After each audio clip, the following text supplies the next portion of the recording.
சிந்து பைரவி சீரியல்ல இனி எபிசோட்ல இந்த மகா ரவுடிங்களெல்லாம் வர வச்சு சிந்துவ அந்த வீட்டை விட்டே அடிச்சு துரத்துறதுக்கு ஏற்பாடு பண்ணியிருந்தாங்க இல்லையா? இப்ப சிந்துவ வலுக்கட்டாயமா ரவுடிங்கெல்லாம் இழுத்து வெளியே தள்ள முயற்சி பண்ணும் பொழுது நம்ம சிந்து கத்தி தூக்கிக்கிட்டு இருந்த நம்ம டாக்டர் சிவாவை எழுப்பி விட்டுறாங்க. அதுக்கப்புறம் என்ன, நம்ம சிவா வந்து சண்டை பண்ணுவார்னு தானே நீங்களாம் நினச்சிருப்பீங்க. அப்படியெல்லாம் ஒன்றும் நடக்கவே இல்லைங்க.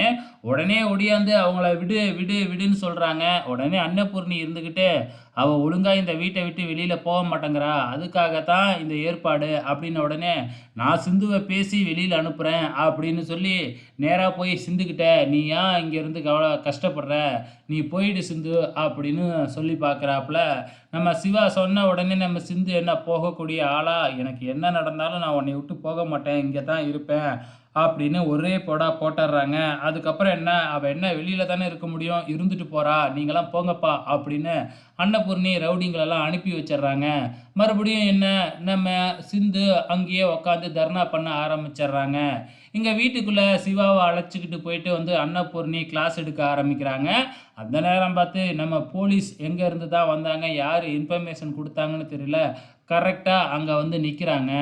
வந்து நின்னதுக்கப்புறம் நம்ம சிந்துக்கிட்ட இருக்கிற கோர்ட் ஆர்டரை வாங்கி படிச்சுட்டு சிந்துவை வீட்டுக்குள்ளே அழைச்சிக்கிட்டு போயிட்டு அன்னபூர்ணிக்கிட்ட, கோர்ட் ஆர்டரையே நீங்கள் மதிக்கலையா, ஒன்று சிந்துவை இந்த வீட்டுக்குள்ளே அலோவ் பண்ணுங்க, அப்படி இல்லை இது உங்கள் வீடு அப்படின்னா சிவாவை சிந்துவோட அனுப்பி வச்சுருங்க, இதுதான் எங்களால் செய்ய முடியும், இல்லைனா உங்கள் மேலே நாங்கள் நடவடிக்கை எடுப்போம் அப்படின்னு ஒரே போட்டுடுறாங்க. இதுக்கப்புறம் என்ன செய்ய முடியும் அன்னபூர்ணியால்?